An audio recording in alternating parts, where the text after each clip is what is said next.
എല്ലാവർക്കും ഇടി മലയാളത്തിലേക്ക് സ്വാഗതം. കഴിഞ്ഞ കുറച്ച് ദിവസങ്ങളായി സ്വർണ്ണവില താഴേക്കാണ്. പക്ഷേ ഇന്നത്തെ മാറ്റം അങ്ങനെയല്ല. ചെറിയൊരു വീഴ്ചയല്ല സംഭവിച്ചിരിക്കുന്നത്, വലിയൊരു ഇടിവ് തന്നെയാണ്.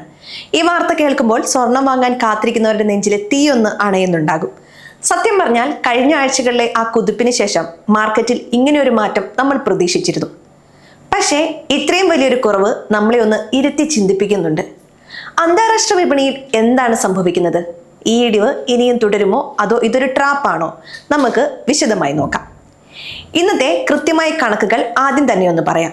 കേരളത്തിൽ 22 ക്യാരറ്റ് സ്വർണത്തിന് ഗ്രാമിന് 255 രൂപയാണ് ഇന്ന് കുറഞ്ഞത്. അതായത് 1 ഗ്രാമിന് 14,175 രൂപ. പവന്റെ വില നോക്കുകയാണെങ്കിൽ 1,13,400 രൂപ. 2026 ജനുവരിയിൽ നമ്മൾ കണ്ട ആ റെക്കോർഡ് വിലയിലെ പവന് 1,30,000-ന് മുകളിൽ പോയ അവസ്ഥ, അതിൽ നിന്ന് നോക്കുമ്പോൾ ഇതൊരു വലിയ മാറ്റമാണ്. 18 ക്യാരറ്റ് സ്വർണത്തിന് 205 രൂപ കുറഞ്ഞ് ഗ്രാമിന് 11,650 രൂപയായിട്ടുണ്ട്. സംഗതി നിസ്സാരമല്ല. സാധാരണക്കാർക്ക് ഇതൊരു നല്ല വാർത്തയാണ്. പ്രത്യേകിച്ച് വിവാഹ ആവശ്യങ്ങൾക്കും മറ്റും സ്വർണം വാങ്ങാൻ പ്ലാൻ ചെയ്യുന്നവർക്ക് ഇതൊരു നല്ല വാർത്ത തന്നെയാണ്. ഇവിടെയാണ് ഇനി ട്വിസ്റ്റ്. ലോകം മൊത്തം ഒരു യുദ്ധഭീതിയിലാണ്. ഇറാൻ ഇസ്രായേൽ സംഘർഷം അങ്ങനെയൊന്നും അവസാനിക്കാൻ പോകുന്നില്ല. സാധാരണ ഇത്തരം യുദ്ധ സാഹചര്യങ്ങളിൽ സ്വർണ്ണവില കുതിച്ചു കയറുകയാണ് പതിവ്. ഒരു സേഫ് ഹേവൻ ഇൻവെസ്റ്റ്മെന്റ് എന്ന നിലയിൽ എല്ലാവരും സ്വർണത്തിലേക്ക് പണം മാറ്റും. പക്ഷേ ഇത്തവണ എന്താണ് സംഭവിക്കുന്നത്?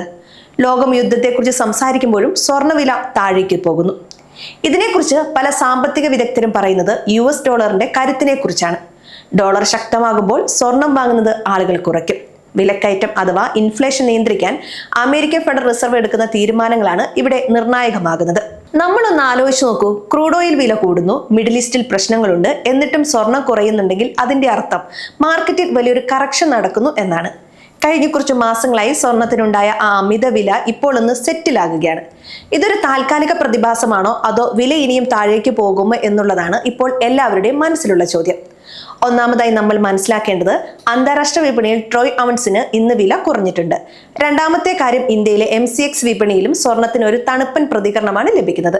നമ്മുടെ നാട്ടിലെ ബോർഡ് റേറ്റ് തീരുമാനിക്കുന്നത് ഈ ഘടകങ്ങളെല്ലാം വെച്ചാണ്. വെള്ളി വിലയിലും ഇന്ന് മാറ്റങ്ങളുണ്ട്. 1 ഗ്രാമിന് 260 രൂപ എന്ന നിലയിലാണ് വെള്ളി വ്യാപാരം നടക്കുന്നത്. സ്വർണത്തിന് എപ്പോഴും ആവശ്യക്കാർ കുറവല്ല, പക്ഷെ വാങ്ങുന്നവർ കുറച്ചുകൂടി കാത്തിരിക്കാൻ തയ്യാറെടുക്കുന്നു എന്നതാണ് സത്യം. വരും ദിവസങ്ങളിൽ യുദ്ധം കൂടുതൽ രൂക്ഷമായ ഒരുപക്ഷെ ഈ ട്രെൻഡ് മാറിയേക്കാം. എങ്കിലും നിലവിലെ സാഹചര്യത്തിൽ ഇതൊരു നല്ല എൻട്രി പോയിന്റ് ആണെന്ന് കരുതുന്നവരുമുണ്ട്. പക്ഷേ ഒരു കാര്യം ഓർക്കുക, നമ്മൾ സ്വർണം വാങ്ങുന്നത് വെറും ഒരു ആഭരണം എന്ന നിലയിൽ മാത്രമല്ല, ഇതൊരു ഇൻവെസ്റ്റ്മെന്റ് കൂടിയാണ്. സത്യം പറഞ്ഞാൽ ഈ വിലക്കുറവ് കണ്ട് ആവേശത്തിൽ പോയി വലിയ തോതിൽ പണം മുടക്കുന്നതിന് മുൻപ് മാർക്കറ്റിന്റെ ഗതി ഒന്നുകൂടി നിരീക്ഷിക്കുന്നത് നന്നായിരിക്കും. വരും ദിവസങ്ങളിലെ US ഇക്കണോമിക് ഡാറ്റകൾ പുറത്തു വരുമ്പോൾ സ്വർണത്തിന്റെ യഥാർത്ഥ ദിശ നമുക്ക് മനസ്സിലാക്കാൻ സാധിക്കും. അതുവരെ നിങ്ങളുടെ വാച്ച് ലിസ്റ്റിൽ ഈ പ്രൈസ് ചേഞ്ച് കൃത്യമായി നോക്കി വെക്കാം. ഓരോ ദിവസത്തെയും ചെറിയ മാറ്റങ്ങൾ പോലും വലിയ നിക്ഷേപങ്ങളിൽ വലിയ വ്യത്യാസമുണ്ടാക്കും. ഈ വീഡിയോ നിങ്ങൾക്ക് ഉപകാരപ്പെട്ടു എന്ന് കരുതുന്നു. സ്വർണ്ണവിലയിലെ മാറ്റങ്ങളും മറ്റ് സാമ്പത്തിക വാർത്തകളും കൃത്യമായി അറിയാൻ ET മലയാളം ഫോളോ ചെയ്യുക. ഒരു കാര്യം പ്രത്യേകം ഓർമ്മിപ്പിക്കട്ടെ, ഈ വീഡിയോ അറിവിലേക്കായി മാത്രമുള്ളതാണ്. നിങ്ങളുടെ നിക്ഷേപ തീരുമാനങ്ങൾ എടുക്കുന്നതിന് മുമ്പ് ഒരു SEBI രജിസ്ട്രേഡ് അഡ്വൈസറുമായി സംസാരിക്കുക. നന്ദി.